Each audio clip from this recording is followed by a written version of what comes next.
Hi, I'm Nancy Moorbacher, co-author of Breastfeeding Made Simple, 7 Natural Laws for Nursing Mothers. Let's talk about breast pumping, milk production, and ways to maintain your milk supply when you're away from your baby regularly. Many mothers wonder how much milk they should expect to pump at each session.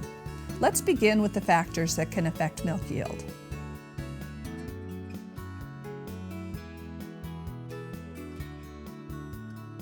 One factor that affects milk yield is how long it's been since your last breastfeeding or pumping. Time of day is also a factor. Most mothers pump more milk in the morning than in the evening. How much practice you've had with your pump can also make a difference. Your mood can affect milk yield too. When you're relaxed, you're likely to pump more milk than when you're stressed. If your baby is exclusively breastfed and you're pumping a half hour to an hour after a morning feeding, expect to pump about half a feeding. If you're exclusively breastfeeding and you're pumping for a missed breastfeeding, expect to pump a full feeding. How much is a feeding?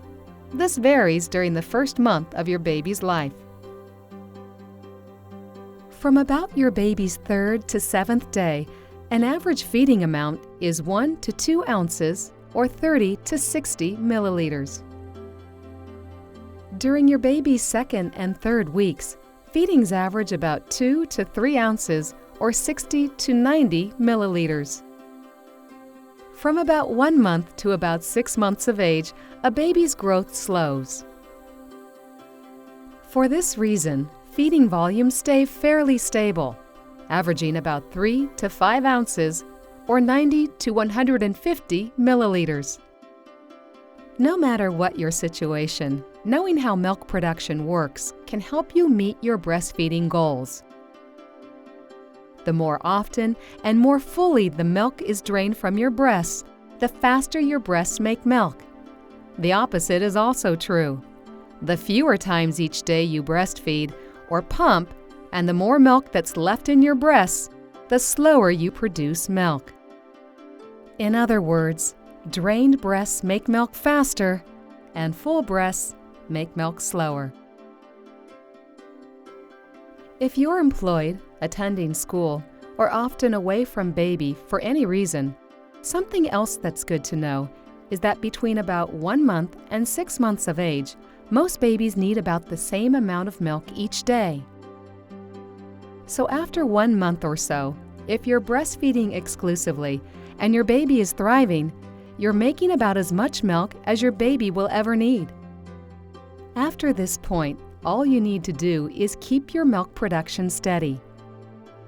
At around 6 months, as babies begin to eat more and more other foods, they need less and less milk.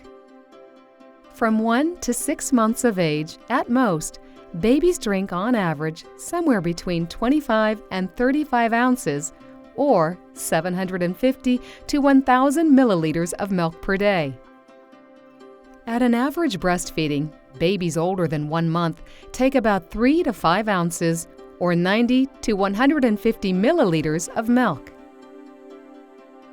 If you'll be away from your baby for part of the day, you can decrease the amount of milk your baby needs while you're away by breastfeeding more when you're together. For every extra breastfeeding, your baby will need 3 to 5 ounces or 90 to 150 milliliters less expressed milk that day. If your milk production begins to drop before your baby starts solid foods, there are many ways to boost it. First, think about your daily routine. Have your daily number of milk removals by the baby and the pump stayed stable over time? Are you breastfeeding less when you're at home? Are you pumping less at work? If so, you can make milk faster by breastfeeding or pumping more times each day. What's your longest stretch between milk removals? If it's longer than about 8 hours, shorten it. Remember, full breasts make milk slower. Also, your flange fit can change over time. If your nipples are rubbing on the sides of the flange tunnel during pumping, you may pump more milk with a larger size. Either before or during pumping, try gentle breast massage. Some mothers find this can boost their milk yield right away. Talk to a breastfeeding specialist about other ways to speed milk production.